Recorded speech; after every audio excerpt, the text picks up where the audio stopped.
Oi, Tanaka. Oi, Lívia. Alô, amigos da Rádio Cidade, tudo bem com vocês? Passando por aqui para comentar um pouco dos acontecimentos políticos da semana.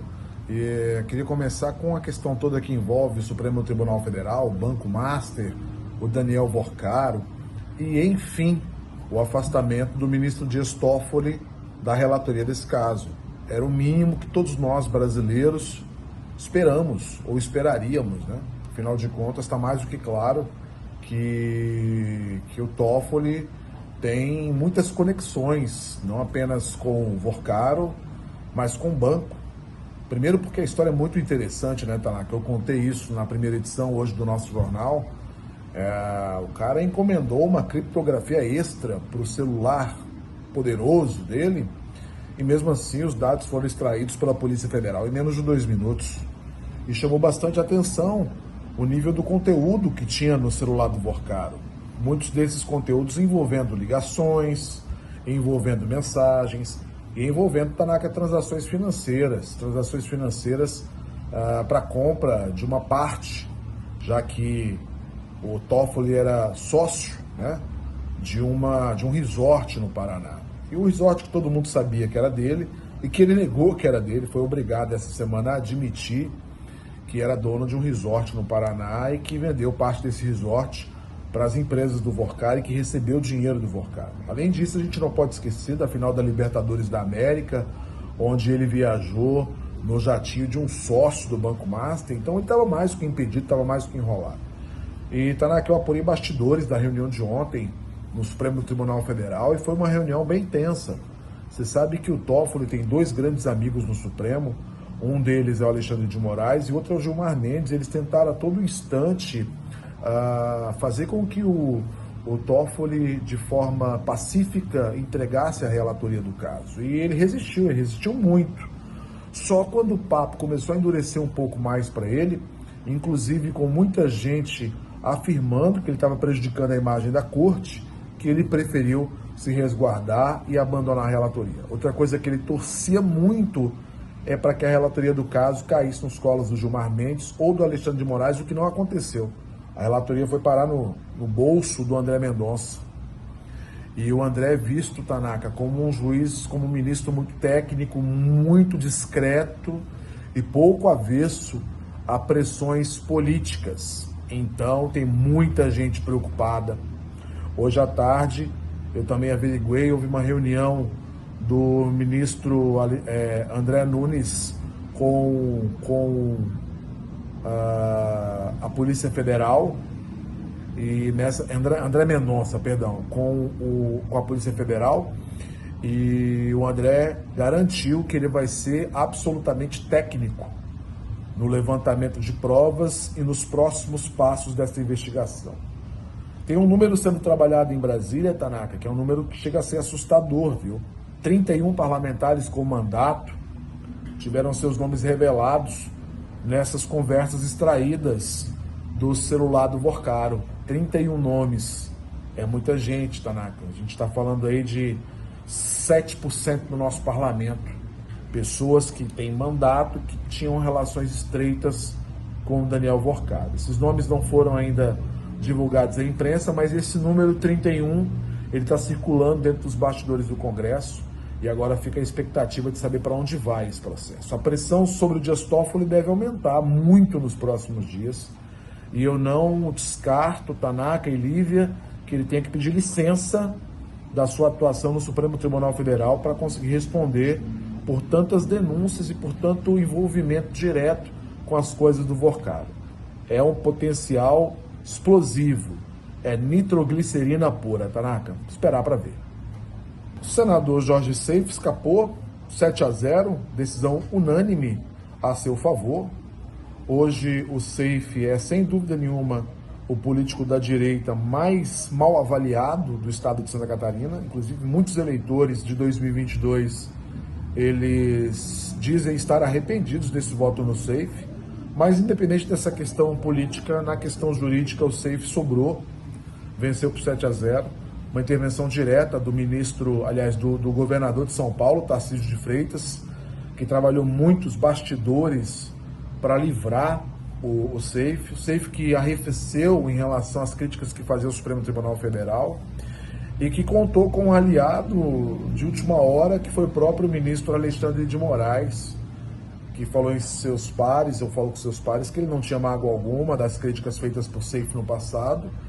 E ele, Moraes, é muito próximo do Tarcísio e foi um dos principais interlocutores do Seif dentro do Tribunal Superior Eleitoral. Então, está absolvido, vai terminar o seu mandato, provavelmente apenas daqui a 4 anos, em 2030, mas vai ter que trabalhar muito para recuperar o seu prestígio e a sua popularidade diante do povo de Santa Catarina, né? O povo acha que em algum momento ele se perdeu e muitas críticas à sua atuação parlamentar.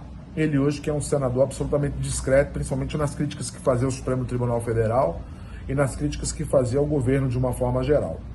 Talvez agora, com seu mandato restabelecido, sem risco de ser cassado, ele volte a ter uma atuação mais beligerante nesse sentido. Lembrando que mantém-se o problema para a eleição do Senado em Santa Catarina, há muitos candidatos da direita para apenas 2 vagas, e essa conversa de bastidores de que o Carlos Bolsonaro teria procurado o João Rodrigues. Ele não negou, em nenhum momento, também não assumiu, mas o fato é que o Jorginho Melo tem jogado dos 2 lados, né? Ao mesmo tempo que ele diz que o Carlos Bolsonaro e a Carol Detone são os candidatos do PL, são os candidatos da sua chapa ao Senado, ele continua flertando com o Esperidião Amin e dando esperança para que o Amin possa trabalhar nos bastidores do seu nome dentro dessa composição por mais tempo. Então, o que aconteceu, todo mundo sabe, é que o Carlos Bolsonaro ligou para o João Rodrigues e perguntou: vem cá, se eu quiser ser candidato na sua coligação, tem vaga para mim? E o João Rodrigues disse: claro, tem sim, você e mais 10 no meu time. Isso embaralha ainda mais o Senado. Está até difícil comentar a eleição para o Senado em Santa Catarina diante de tantas nuances, viu? E a gente vai esperar para ver mais um pouquinho. O que eu posso dizer para vocês é que as negociações políticas continuam, que não tem nada fechado, né? A Carol vai sair do PL? Não sei. Ela continua conversando com o PL, conversa com o Novo, assim como conversa com o Avante, conversa com o Podemos e conversa com a Democracia Cristã. Então ela está conversando com todo mundo. O Carlos Bolsonaro, por enquanto, imagina que ele é candidato pelo PL, mas abriu aí um diálogo com o João Rodrigues. E o Esperidião Amin está esperando e vai esperar. Ele não tem pressa nenhuma para resolver a sua situação. Afinal de contas, a União Progressista é um dos partidos mais fortes do país, é a maior densidade eleitoral hoje do Brasil, em termos de quantidade de eleitores e de votos. Então ele sabe que ele tem tempo, ele pode esperar, sim, com certeza os movimentos socorrerem para só depois tomar a sua decisão, que pode ser ficar com o Jorginho, pode ser ficar com o MDB, pode ser ficar com o João Rodrigues. O Esperidião Amin, ele vai esperar, até porque ele não precisa tomar nenhuma decisão, a grosso modo, que seja mais radical. E para fechar o nosso comentário de hoje, Tanaka, apenas rapidamente falar um pouquinho das pesquisas para a sucessão presidencial, que tem mostrado uma diminuição da distância entre o Lula e o Flávio Bolsonaro, tanto no primeiro quanto no segundo turno. A última pesquisa Quest, inclusive, mostra a diferença no segundo turno de apenas 5 pontos. Essa diferença já foi de 22. É claro, tem muita água para correr, tem muita lenha para queimar. O Lula trabalha com a máquina na mão, o Lula tem uma grande estrutura em termos governamentais. Não dá para menosprezar o Lula enquanto agente político, a capacidade que ele tem de conversar com seus pares. Ele trabalha hoje para manter o PSD com sua candidatura, o que seria interessante para ele, já que na teoria tiraria mais votos do Flávio do que dele. Ele trabalha para manter a União Progressista, pelo menos do ponto de vista das alianças políticas, livre nos estados, sem necessariamente estar junto com a oposição. Ele vai tentar esvaziar essas candidaturas, vai tentar lançar o máximo de candidaturas possíveis no primeiro turno para tentar se beneficiar disso e evitar o apoio direto dos principais partidos do Centrão à candidatura do Flávio. É isso que ele vai fazer e vai utilizar a máquina, obviamente, para tentar angariar votos.